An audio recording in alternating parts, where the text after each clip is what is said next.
So we've got potentially Giuliani, Pompeo, Bolton, Perry, all implicated in major serious crimes. Should this impeachment investigation go way beyond just Donald Trump?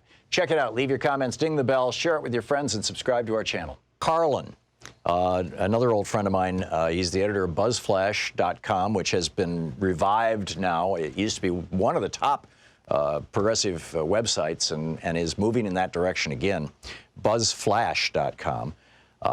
Mark had taken a few years off from working on this, but he's back. And he's got a new piece titled "Devin Nunes Endangers Our National Security as a Putin Puppet." It's really worth reading. There's an enormous amount of background in there, and in fact, maybe we'll get Mark on next week to talk about it. The gaslighting has begun from the Trumpies and from the media. And this morning NPR, I heard this morning. I listened to NPR in the shower, and turned on the radio, and they're talking about Mike Pence and his high school term paper about Lincoln finding Jesus and all this stuff.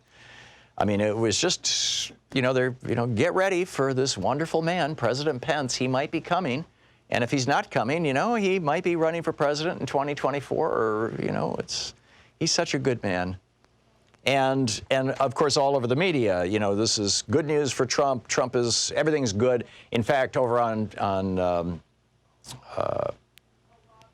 actually in multiple news outlets right now, they're reporting, but this was on Fox News this morning, Trump went on Fox and Friends and told a bunch of lies. I mean, just a whole bunch of explicit lies. Said CrowdStrike was a Ukrainian company, for goodness sake. But he also, now keep in mind, yesterday Trump had a lunch with a large handful of Republican senators, the people who will be the jurors in his trial. Susan Collins and Mitt Romney and, a bunch of the usual crowd. And after that lunch, he's like, all of a sudden, he's quite enthusiastic to have a trial in the Senate. In other words, basically, they told him, don't worry, the fix is in. And because of that, I would say to my,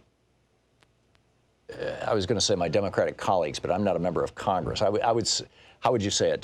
To our elected representatives, were I to call my state representative today at 202-224-3121, excuse me, my U.S. House of Representatives, my representative, and we'll be talking to Mark Pocan, as I said, in an hour. I would say now is not the time to wrap up the investigation.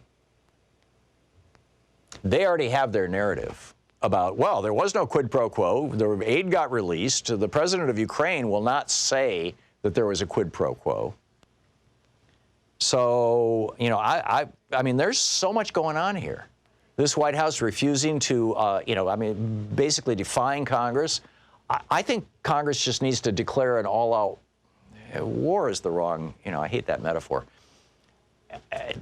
There have been so many crimes that Trump has committed from the get-go.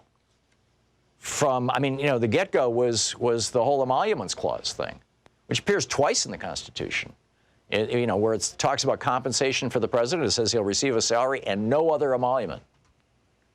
Well, he's making a fortune. I mean, there's $250,000 that the Secret Service just paid to Trump Properties that nobody can even figure out why. So I think that, and getting Giuliani and Bolton and Mulvaney and Lev Parnas, I mean, you've got these two guys. Lev was apparently with Giuliani in a meeting with Zelensky's guy in Madrid. So, these guys, there is more there. And I personally don't think now is any time to stop, even though I know that, you've got all these Republican consultants who come onto MSNBC who don't like Donald Trump, but they're Republicans. And they're saying, well, I think this needs to get wrapped up right away. And people, kind of concerned trolls, right? Well, gee, if this goes on very much longer, the 6 Democratic senators who are running for president won't be able to go out and be on the stump. And so what? I think the fate and future of the Republic is more important, frankly. I really do. I mean, this is the essence of the op-ed that I wrote on Alternate, Revenge of the Billionaires, that we are sliding into oligarchy. In fact, I would say we are in oligarchy now. We are no longer a small d democracy. And, you know, we need to raise the alarm about this.